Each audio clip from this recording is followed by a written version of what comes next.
এটা হচ্ছে আমার সেকেন্ড পৈঠানি, একদম ইংলিশ কালার, বেবি পিঙ্ক যেটাকে বলে, ভীষণ সুন্দর, প্রচুর চাহিদা এই কালারের। হ্যাঁ, পিচ পিঙ্ক, পিঙ্কিশ টিঞ্চ আছে। ব্লাউজ পিসটা হচ্ছে ভিতরে, এই হচ্ছে আপনার ব্লাউজ পিস।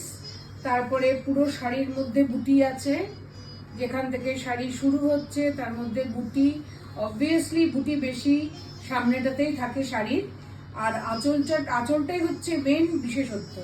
অতএব দেখাই রংটা পরলে পরে কেমন লাগতে পারে। অপূর্ব একটা রং, কোনো কথা হবে না। জরি বর্ডার, তার মধ্যে বুটি, আর আঁচলটা দেখাই।